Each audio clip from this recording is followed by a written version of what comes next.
After tasting success in the inaugural season of the GRC, things haven't quite gone as planned for the Flakers as they've struggled to make their way back to the top from that first up season. Today marks the return to the Global Rugby Challenge, season number 4, looking for that elusive second title. They kick their season off against a team from the Premiership. It is the Exeter Chiefs who are ready and waiting in this round 1 fixture. Hello everyone and welcome back along to your home of rugby in the subscriber series, the GRC, where you guys take the field against the world's elite. Today, the Flakers make their mark on season number 4, their first match of the season against the Exeter Chiefs. They'll be looking for a great start through the regular season, as they always consistently do. Playoffs is where this team has faltered in the last couple of years. They have a lot of players returning from season 3 as well, a lot of names that you will recognise throughout this lineup. So let's have a look at the team starting today for the Flakers. The front row will have Peter Matthews alongside Zaza Kukulska, and on the tight end side of the front row, Gordo Ascenso. Into the second row, Rory Valera will be alongside Chris Smith, and into the back row, this is where the dangerous Frederick Globe, Francois Valentine and Roy Filkins will be at number 8. Moving into the back line is the man with the name we just love to say. It's Bernard Ankahan, who will be lining up with the scrum half duties on his side. Alongside him, partnering in the halves, will be Tino Mahunde, and we move our way into midfield with Adrian Townsend alongside Captain Pierre Valentine in the number 13 jumper. Prince Miles Williamson will be on the left wing, the elusive and excitement machine, and on the right will be another newcomer, Luca Moscow, in the number 14 jumper. Josh Walpole will line up at the back in the number 15 for the Flakers as they look to get their season off to a fiery start. And the side that has been tasked with this dreaded start to the season is the Exeter Chiefs, a team that has featured before in the GRC but never really featured near the top positions. They'll be hoping season 4 can be a year they can turn that all around. Again, it's a strong side and there's a lot of players who are really breaking into the international scene of world rugby. You look through the side, especially in that back line, there are some real standout talents. We'll get to them in a second. We'll kick off again with the front row, and Ben Moon will be alongside Jack Gendel, the experienced hooker, and Harry Williams is a name that we are getting more and more familiar with in the international scene. Moving into the second row, Johnny Hill will be alongside Tom Price, and as the back row, Sam Simmons will be alongside Matt Kevsich, and David Ewers will be at number 8. Into the backs, and here's where the excitement begins. Nick White, the former Wallaby, will start at scrum half, and he'll partner Joe Simmons in the halving combination. Sam Hill will line up inside centre with Ian Witten in the number 13 jumper, and how about this for a back 3? Tom O'Flaherty on the left wing, Jack Noel on the right, and of course the Scottish wizard Stuart Hogg lining up at fullback for the Exeter Chiefs. It's a strong side, but is it strong enough to challenge the Flakers? We find out over the next 80 minutes as our third match of the opening round of the GRC gets underway. So ready for action, we are in the Exeter Chiefs playing in the black and white strips we're looking at now, and against them will be the yellow and purple of the Flakers. We are good to go, and the kickoff is made by the Exeter Chiefs and missed there by the Flakers. Oh, stolen brilliantly, flying through there, Sam Hill, great steal but a turnover. Oh, big play from the Flakers on the back foot early with that kickoff, and they lose the pill straight away, not releasing in the tackle. Mahunde will kick to touch, and the Flakers have an early chance to settle something down here with a bit of possession on their side. Kukulska will throw in.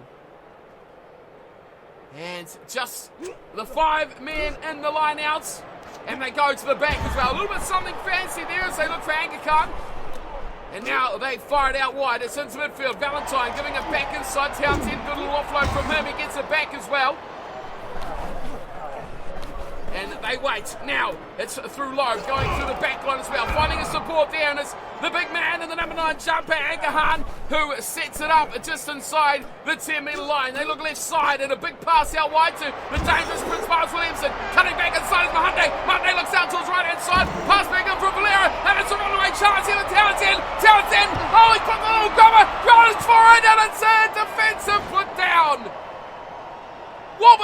doing there, Townsend? He should have really just gone with that himself. Here's the run back. It is a good one too from Ankerhan. He's got his team back up towards the 22. Now they look to the right. And it's numbers from 2. Valentine doing a very good job. Out wide, the big bomb comes up. Big chance for someone of the there. It's Townsend again. Offloads to Valentine. The midfield combination proves deadly for the Flakers. The kick in the air. What I really want to see is who that was from. It was fired out to the right-hand side. Flakers was the initial player. It was Moscow. Great kick from Luka Moscow. Up it went from Townsend, who got it down. And then the offload and the tackle to the man who started it all, Pierre Valentine. Great pass out from Francois Valentine. Luka Moscow with the, well, really should be given the try assist, but instead it will go to Adrian Townsend. What a start by the Flakers. A little bit back foot, a little bit unique, I guess you could call it, in their attacking style, but overall, it's got them the opening try. Here is Mahande with a conversion out on the right-hand side, and he nails it pretty easily. And it's 7 points to 0. It is the Flakers who get the better start out of the two, and it's back to halfway for Stuart Hogg and his Exeter boys. And they'll try to make their way back into this game now. 15 minutes in, it's a deep one. And it's missed again. Kukulski has to go up for on the bounce. And a good chase finds him in trouble inside his 22. Here's the runaway from Asensio as they get support out wide, and it's Valentine having a go himself. Now it's Ankerhan. Good offload from him, finding Mahande. Mahande gets him on the defence well. Can he go wide? Oh, Moscow was waiting for it. He wanted it. He had it. It was all there for him, but it's the Chiefs who get the turnover and make their way to the 22. Now they got to do something with it. Simmons, let's show. Oh, great offload. O'Flaherty blew over on the corner. Sam Hill one-on-one. Great tackle, Walpole. And it's kicked away. Mahande on hand. And the danger is averted almost instantly. No, intercepted.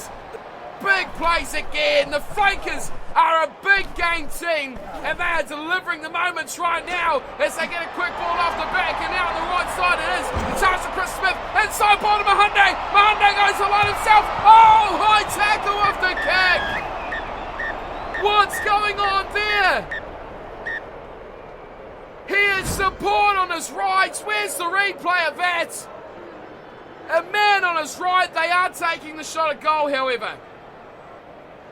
And Tino Mahande will have a chance to make it 10 points to 0 as we tick towards the 25-minute mark of the game. There it is. Success is over. And Mahande puts the Flakers up 10-0 over the Exeter Chiefs. One-way traffic on the scoreboard. So it's a very important 15 minutes coming up now for the Exeter Chiefs. Stuart Hogg at halfway. They need points, and they need them before half-time. He gets the action back into gear as a high kick off a short one that's claimed by loose head prop Peter Matthews, who takes its ground on the 10-metre line. Ankerhan gives it away to Tino Mahande, who goes for the territory gain and straight down the throat of Hogg, who runs it back, finding O'Flaherty, who's kicked into a bit of space here. The Flakers covering across here, but finding it finally and giving it out to Luka Moscow, who takes it in, and it's a big chance of turnover. Oh, the Chiefs steal it. Big chance from now on the counter. It's 1-0. It's a big try, and it's a try to Jack Noel. Where did that come from? Absolutely nowhere. Luka Moscow thought he had done the right thing. He took it into contact, took the ball away from Francois Valentine, who dragged it in from the kick of O'Flaherty, but quickly and swiftly out to Jack Noel, who we know is a very, very good finisher. But how about that turnover from Ian Whitten? And then straight out. The Flakers were still trying to get back on side, let alone a defensive line when they thought they had the ball. Great try for the Chiefs. Boy, they needed it as well. Here's Joe Simmons to add the extra 2, which will put this back to a 3-point ball game. Very important kick, and a very good one too from the unfly half. 10-7 the score. The Exeter Chiefs now back in this game. Now Hyundai was the one that started it all off. He kicked looking for territory and he kind of opened the door. O'Flaherty's kick was extremely good. And the pressure put on by the chase even better as now the Chiefs look to run it back. And this time it's Sam Hill who takes it in. Waiting for it is Johnny Hill as they look to the left-hand side and running straight through Sam Simmons now. Looks for a simple one, he's got it with Price. And Price gets over halfway for the Chiefs. Simmons, Joe this time, launches it off the base of the ruck and a little bit of interplay between the forwards, finds a couple of lost meters. Here's Moon, he picks and goes, great little short ball to Hill. Hill goes out wide and there's Yendall out there. If he could have got the ball there to O'Flaherty, it was chance on. Down the left, here's Hill again, finding space in the middle of the park for Hill. Johnny Hill, it's Hill is everywhere, it's Simmons everywhere. It's the combinations that we're used to seeing in subscriber sides. Pick and go from Kensich, finds no luck going through there for the Chiefs as they look to take the lead for the first time this game of their second try. They can do it. O'Flaherty on the left-hand side, supports there from Hill, can't get the ball to Sam Hill. And they make their way over the 10-metre line. Half-time has rung though, which is a big thing. Harry Williams out to midfield and a half break there for Williams. It gets it back inside. Here's Johnny Hill passing beautifully. Yendall to the line. Support on his right. Oh, big pass out wide. Gotta be a chance. It's not. Witten has been taken out, ball and all, when he got it. Now they go quickly. Oh, massive hit. Peter Matthews has just put him straight to the ambulance. That was an impressive finish. Just when it looked like the Chiefs might do something, they have been thumped into touch. What a close game this is. It has been all territory in possession to the Chiefs, but the line breaks have been tight as you would like. The penalty goal is all that leads the Flakers at the moment, as they lead 10 points to 7 over the Exeter Chiefs. What a half of rugby we are in for here. It's close, it's tight, it's only a 3-point difference as Mahunde gets us back underway with a high kick, a bit deeper this time, and it's fielded nicely from Jack Knoll. And Ankahan goes in to make the tackle as the Flakers fight for the ball.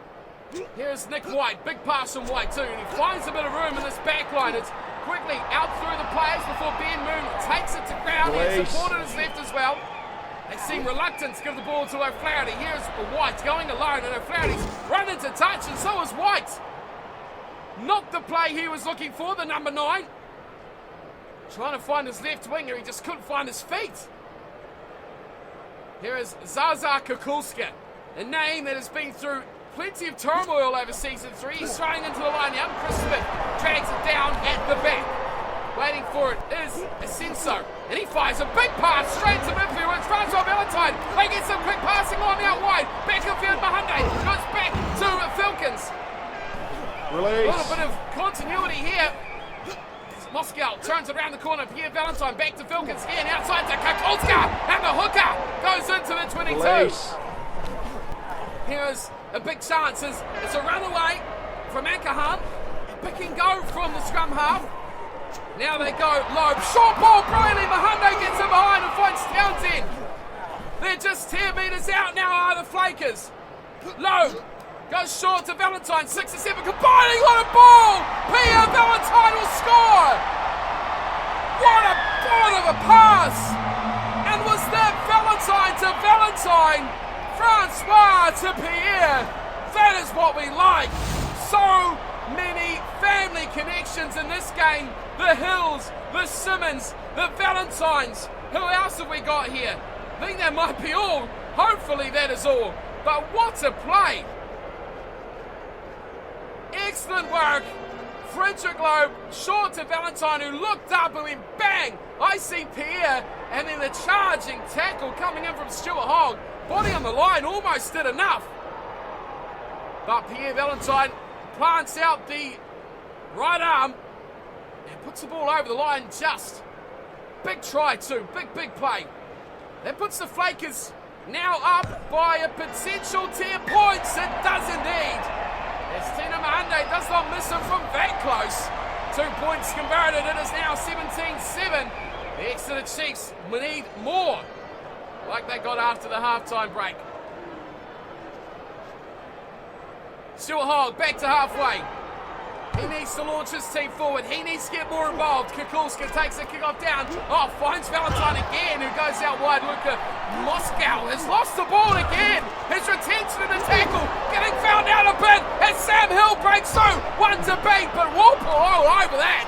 Great tackle from Josh Walpole. Big space here close to the tackle if they want it. They're picked and go though. And it's Sam Simmons who finds no success down the blind side. Hogg is up in the line. Is he playing scrum half? He's not going to get it though, because it's Chris Smith on the other side that delivers it to Kukulska, who breaks a tackle and gets out of his 22. Now it's Ankerhan who fires it away to Valerian into the big boys. Frederick Lowe toiling away. Ankerhan again to Kukulska. This is beautiful from the Flakers. Here's Prince Miles Williamson. The speed, the talent, the wheels, and the try. Prince Miles Williamson. That's what he's all about. The moment, the split-second opportunity, and he delivers a crucial blow to the Exeter Chiefs. Let's take this all the way back to the big number 9, Bernard Ankerhan. He started it all, and he delivered a beautiful pass to that guy, Zaza Kukulska, who took it up to the line, took on Stuart Hogg, and then delivered the pass to Prince Mars Williamson, who is a prolific try scorer, and he's kicked off his campaign with try number 1. Stuart Hogg had him for pace, but it was the deception delivered from Williamson that gave him that little extra piece of acceleration. Here is Mahunde with the conversion, another important kick, it is good as well. 24-7 the scoreline now. This one's seemingly all over as the Flakers dominating this middle part of the second half as changes coming the way of the Flakers. Valera coming off for Ganza in the second row. And in the front row as well, Peeler on for Peter Matthews. Is that all the changes we've got? It is from the sideline. Peeler and Ganser on the field as Stuart Hogg gets us back underway. A little over a quarter of an hour to play, and it's left from Valentine. A little bit of an error there, but it's nicely claimed from Mahunde, who's surely in touch. Don't know how he's kept that in for the Exeter Chiefs. Oh, they're fighting well, and they've turned it over as well. Great work there. Now they look to use the big boys in the back line. Finally and eventually it's just about breaking down, but it's coming through the middle. Big chance here for Moon. Moon going all alone. Release. 4 metres short was Ben Moon. Keep up if you can. Harry Williams quick and go. Oh, it's a forward pass. And he was over as well. Oh, that's even more disastrous for the Chiefs. The interplay between the Chiefs when all goes well is brilliant. And Sam Simmons actually didn't get the ball over the line. That just makes that forward pass call even more painful for the visiting team. Ankerhan puts the ball in. It's a solid scrum here too by both sides. But Bernard Ankerhan gets the ball out. Mahunde takes it to the line before kicking away and gets it up to the 10-metre line. His own side of the half. Peeler there with support for Mahunde. The substitutes adding a little bit more depth, a little bit more of that higher tempo. Here's Hendel to throw. Goes to the back nicely. Kevsich delivers it back and they set up a ball. Going away to Ewers, and Ewers gives it out to the midfielders. Finally finding room out on this left-hand side. Big chance here for Simmons again. Joe Simmons tries to take on the line, but he's put down on the 10-metre mark. Here is Sam Simmons this time. Great little ball left side. Here we go. O'Flaherty beats his man. One-on-one the fullback. O'Flaherty, oh, he's taken high. Desperate tackle from Josh Walpole. He's going to see time in the bin here. Referee's seen enough. Too many high tackles and the yellow card. Going to the Flakers fullback. Josh Walpole sees 10 in the bin. And that'll see him for the rest of the game as well. It's a tap from Hogg. Hogg gives a wide pass. Looking for supportive viewers in the middle. Just 8 or 9 metres out now are the Exeter Chiefs. Time almost up. 2 minutes to play. Hogg plays scrum half, goes deep. Simmons up into the line. Big chance now for Hill. Sam Hill takes it on, but he doesn't get away. Release. Back for Simmons, who plays scrum half. They change directions, go to Price. A big chance on the left-hand wing. It's going to be a try. It is. Kevsich will score. O'Flaherty waving his arms like a madman on the sideline. He didn't get the pass. Matt Kivsic said, I got this one. There was a change direction from Simmons, who found it to Price beautifully, and Kivsic just goes all the way himself. Look at poor old Tom O'Flaherty on the wing. He's had a dreadful night. No one's wanted to give him the ball, and when they have, the rare chances he's got, he's beat defenders, he's made ground, and he's given forward momentum, underutilised. Tom O'Flaherty on the left. If other teams can let him get away, he's going to be absolutely devastating. Exeter Chiefs need to use their weapons a bit more. Their second try of the night, though. You've got to say one thing about this Chiefs side. Defensively, they've stopped the Flakers from getting the bonus points. As over goes the conversion. Good kick from Joe Simmons. And the scoreline is reduced. Now the lead to 10 points, but that is full time. The Flakers had it in the bag early second half. With a big moment of 15 to 20 minutes of domination. They did not let the Chiefs back in the game from that position. They just toiled away defensively. A late try made it seem a little bit more exciting than it was. The Exeter Chiefs showed plenty of promise. Not enough to deliver on though. Not even a bonus point. Jack Nolby disappointed. He was good, but not good enough to lift his team through. 3 tries to 2. Prince Mars Williamson with 1 and Pierre Valentine with a couple. Monday, 3 conversions and the penalty goal. Matt Kivsic and Jack Noel, 1 apiece for the Chiefs. And Joe Simmons nailed both of his conversions from the 2 tries, 24-14. The full-time score. The Flakers take all 4 points. Possession territory didn't change from half-time. Exeter Chiefs dominated that area and had so many more chances to take this game away. They had to work less defensively, but just couldn't get those finishing touches. I've got a hint for you guys. Use your wingers more. Exeter Chiefs, only themselves to blame. Okay, so that is our third match of round 1 complete. So we can see an updated table here having the Jaguares and the Crusaders, the 2 Super Rugby finalists, leading the way on points difference, both with the bonus point alongside the Pacific Toa, but only winning that one, the Toa, by 7 points. The Guardians fill in 4th, as do the Flakers now up to 5th position. The All Flakes, the only team to lose and pick up a bonus point. Still to play, the Glasgow Warriors, Clermont and the Celtic Dragons. The first and last of those 2 will be in action next time. Clermont seeing the bye for round number 1. The other losers for the round, Leinster, Exeter, Saracens and Toulouse, all sit down the foot of the table, losing by 10, 11 and 18 respectively. So 1 game remains in round number 1. It is the Glasgow Warriors who will be hosting the Celtic Dragons. We can see the full results from round 1 here now. The only other match to take place was the Jaguares, who took out Toulouse quite comfortably by 18 points. Then Clermont, who had the bye, kick off round 2 first in the next round up against Saracens. So that's the final game of the round. Glasgow Warriors up against Celtic Dragons, which we can see right here on the road are the Dragons. That does make it close to our third match of round number 1. I'll be back very, very soon with the Dragons' debut game in Season 4 up against the Glasgow Warriors. So again, we'll be looking to make a good impression for the AI sides who so far have been less than impressive. I'll see you for that one very, very soon. Hope you're enjoying the series so far. Make sure to join in the fun on Discord, where we're having quite a bit of discussion about the best players from each game of the GRC, and of course you can find us on Twitter and other places as well to keep up with what is going on the channel. Next game will be coming very, very soon as we make our way through Season 4 of the Global Rugby Challenge. I'll see you very soon, the Celtic Dragons up against the Glasgow Warriors. Until then, thanks for watching and take care.